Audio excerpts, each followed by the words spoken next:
Hi friends, it's Ashley with Super Simple Homestead, and today I just want to finish our sourdough tutorial. Now we did do a video on the starter, and I want to make one note that if you're doing a starter, you want to make sure to be using filtered water. I forgot to mention that in my last video. I just said water, but you want to make sure that it's filtered water for your sourdough starter.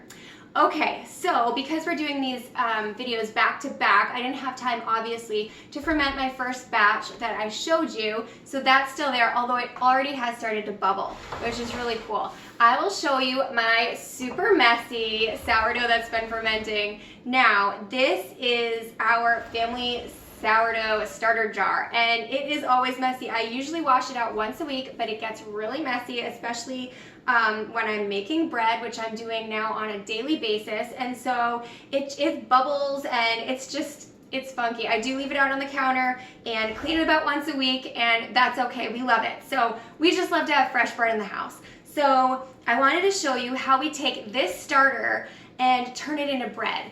So now we're at about day 14 of, and now you don't have to do every single time, you don't have to wait 14 days. Once you wait your original 14 days, you've got a starter, and you can make bread every single day with that starter.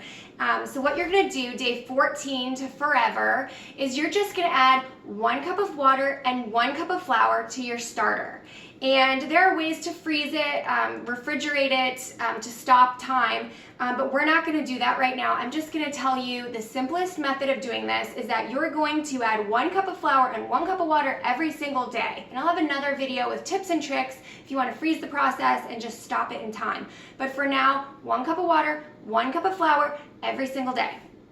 Now, what we're gonna do is, I'm not somebody who loves to measure, so I don't really measure. I don't have exact measurements on this, but to me, that makes it more simple. If you can do this without measuring, I just feel like that's super simple. Now, I know a lot of people do like measuring, but for me, I'm trying to keep it super simple. So what I do is, well, first, let me just show you. I have a plastic bowl that I like to mix in, and I just add a tiny bit, and I don't even know what this measurement is, just like a tiny bit, 1/4 of a cup maybe, of a little bit of water.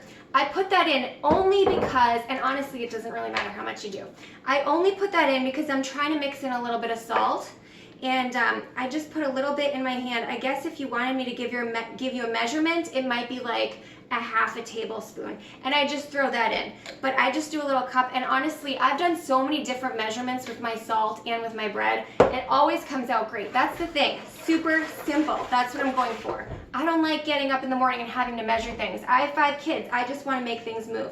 So I just pour in some of my starter. It's lumpy and clumpy and funky and ready to be made into bread. And that's right, it's messy. So then I just stir it, okay? So you saw how much I put in there. I'm gonna guess it's 2 cups, but honestly it doesn't matter, because depending on the amount you put in there, it will eat a different amount of flour, and you'll have a different sized bread. And this is where it gets fun to experiment, and this is where it's super simple, because we're not gonna take all this time to do all these measurements. We're just gonna throw stuff in. Okay, so now I have my einkorn flour. You can use any kind of flour, but I love einkorn. This is jovial einkorn, and I'm just going to put this in here.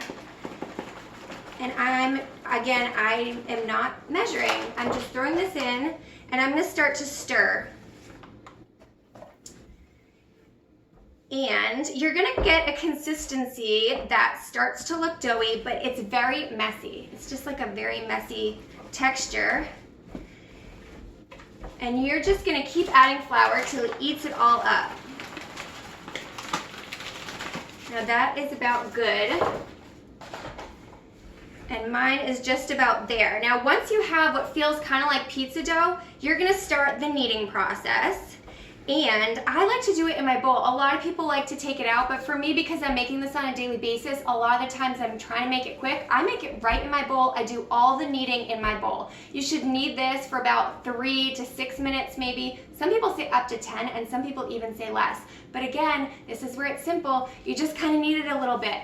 And you want to make sure that it's getting really like that pizza dough consistency. It's going to be sticky and messy. I like to use my hands to knead it. So what I'm going to do is I'm going to knead this, and then I'm going to come back with the next video to show you how we get this ready to put it into the oven. So once this is all kneaded, I'm going to come back with the next video and show you what is next. Thanks so much for watching Super Simple Homestead.